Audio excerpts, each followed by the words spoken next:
Baik, Bismillahirrahmanirrahim. Assalamualaikum warahmatullahi wabarakatuh. Saya Nur Natasha Azwa binti Naisam, memegang nombor matrik A175437, akan membentangkan tajuk iaitu kepentingan dakwah kepada masyarakat. Baik, seterusnya kita pergi kepada apa itu dakwah. Dakwah ni kita boleh bahagikan kepada dua, iaitu dakwah dari segi bahasa dan istilah. Dari segi bahasa, seperti mana kita tahu, ianya berasal dari perkataan Arab yang di mana perkataannya itu da'a ataupun yad'u, membawa maksud menyeru atau memberi panduan, mengajak serta mengarahkan atau menyuruh untuk melakukan sesuatu ibadat. Dari segi istilah pula, kita boleh katakan sebagai satu usaha yang dilakukan untuk membawa manusia kepada ajaran Islam supaya mendapat petunjuk ajarannya, di samping dapat menunaikan ketentuannya di muka bumi. Jadi dakwah ni juga kita boleh katakan sebagai satu penyampaian ajaran Islam yang menyeru maupun mengajak ke arah amar ma'ruf nahi munkar. Baik, kita lihat kepada hukum dakwah.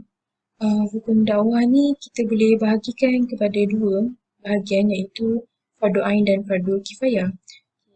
Fardu ain ni iaitu wajib ke atas setiap individu atau setiap seorang dalam melakukan hal-hal yang mampu mereka laksanakan secara individu.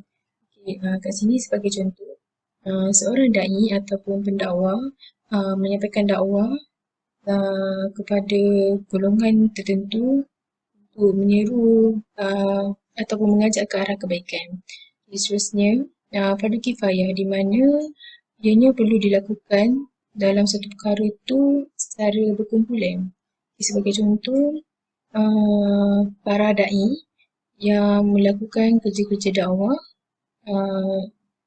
bersama mereka dan menyampaikan dakwah secara terang-terangan. Baik, sebelum kita pergi kepada kepentingan dakwah kepada masyarakat, jadi kita kena fahami dulu apa itu maksud masyarakat. Jadi menurut Kamus Dewan Bahasa dan Pustaka, masyarakat ini dikatakan sebagai kumpulan manusia yang hidup bersama di suatu tempat dengan aturan dan cara tertentu. Jadi masyarakat ini juga kita boleh katakan sebagai sekelompok manusia yang hidup bersama di suatu tempat tertentu dalam satu komuniti yang teratur. Jadi masyarakat ini juga kita boleh katakan sebagai sekelompok manusia yang berbeza dari segi pelbagai budaya, agama dan bangsa yang berkongsi hidup dengan aman damai tanpa mengira apa-apa bangsa sekalipun. Baik, kita pergi kepada kepentingan dakwah kepada masyarakat. Dari sini kita boleh lihat ada beberapa pentingnya dakwah ni kepada golongan masyarakat, iaitu yang pertama, boleh menarik lebih ramai masyarakat mendalami agama Islam. Jadi seperti yang kita sedia maklum, dakwah ni perlu adanya peranan yang penting untuk lebih menarik perhatian kepada golongan masyarakat di luar sana agar mereka boleh menerima suatu ajaran Islam dengan mudah. Yang kedua, kenapa pentingnya dakwah kepada masyarakat ni?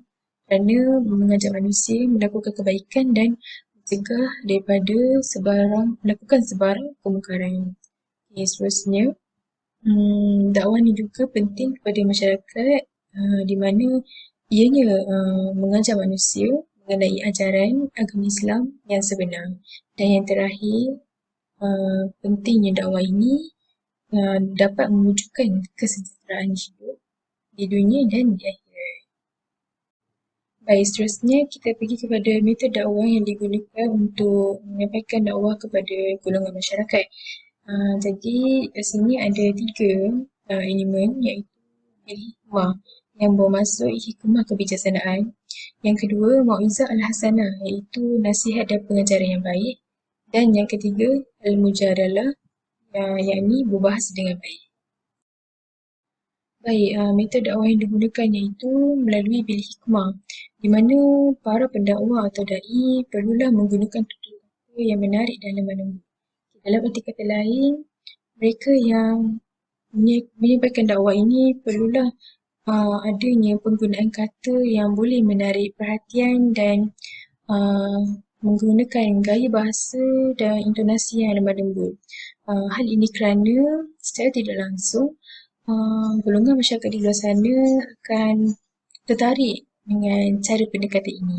Baik, seterusnya kita pergi kepada Mau'izah Al-Hasanah di mana para pendakwa ini perlulah memberi nasihat yang boleh melembutkan hati kepada golongan masyarakat serta meninggalkan kesan yang mendalam. Seterusnya iaitu caralah di mana para pendakwa ini perlulah melakukan sesuatu perbincangan itu dalam keadaan atau suasana yang harmoni, aman, damai tanpa menimbulkan apa-apa spekulasi atau menimbulkan provokasi uh, terutamanya kepada non-Muslim untuk mereka mencari kebenaran mengenai ajaran Islam.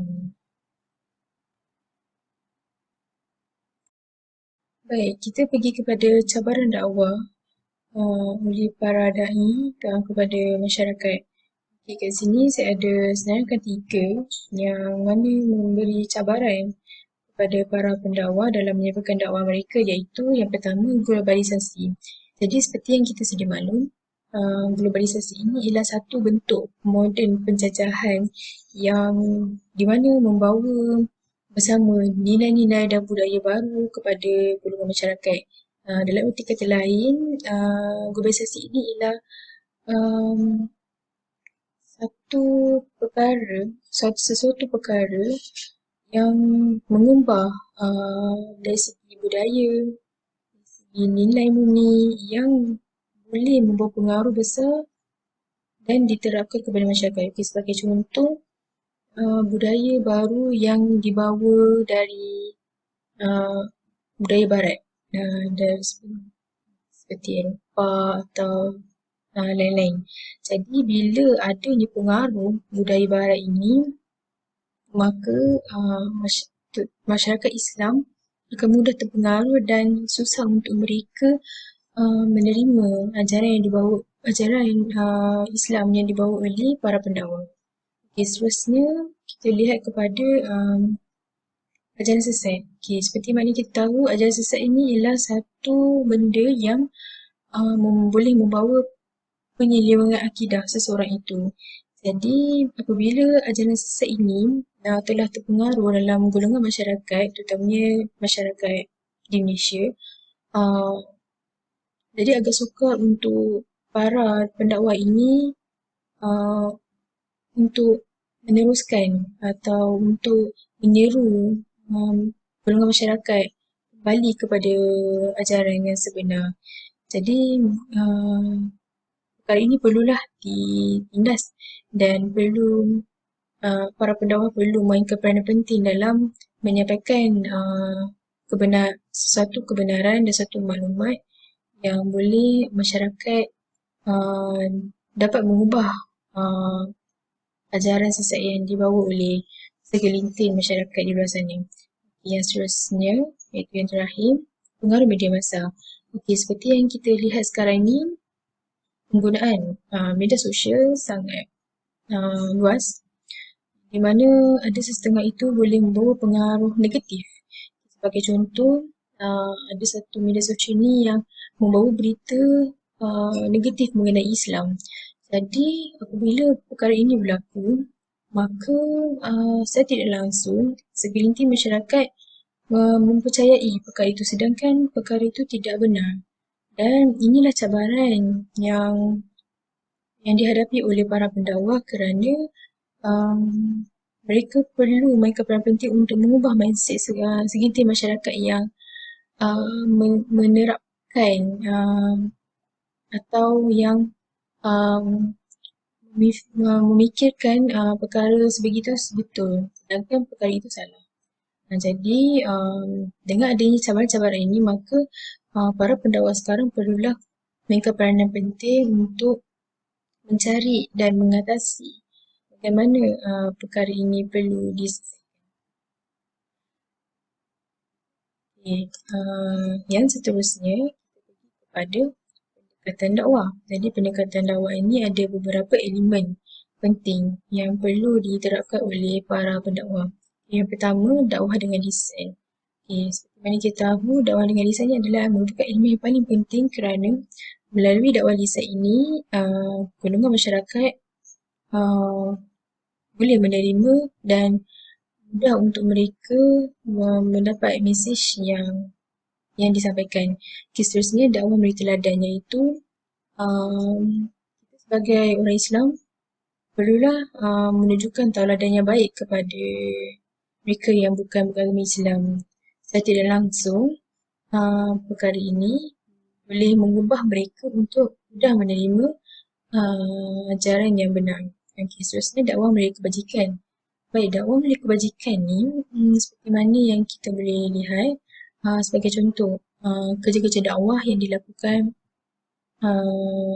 oleh segelintir masyarakat yang menolong orang-orang yang susah seperti orang gelandangan, warga emas dan juga lain-lain. Jadi bila adanya dakwah memberi kebajikan ni boleh juga membawa pengaruh yang besar kepada masyarakat di luar sana. Baik, seterusnya pembentukan akhlak.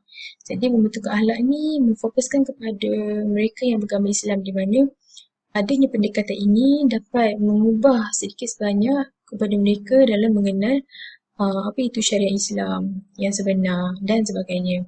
Dan yang terakhir, pendekatan ini dapat memperbetulkan salah faham dan menegakkan kebenaran, di mana perkara ini memfokuskan kepada orang yang bukan Islam. Jadi sebenarnya kita tahu orang bukan Islam ni dia segelintir daripada mereka tidak tahu apa itu ajaran Islam. Maka peranan kita sebagai pendakwah perlulah menyediakan bukti dan dalil-dalil nas seperti Al-Quran Sunnah dalam menyampaikan dakwah itu bagi menegakkan ajaran yang benar.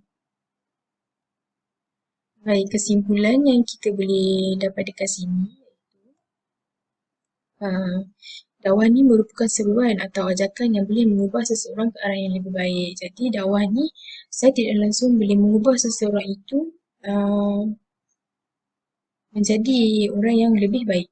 Dan dakwah juga merupakan satu kewajipan yang diajar dalam agama Islam bagi saling mengingatkan dan mengajar antara satu sama lain dalam menegakkan kebenaran.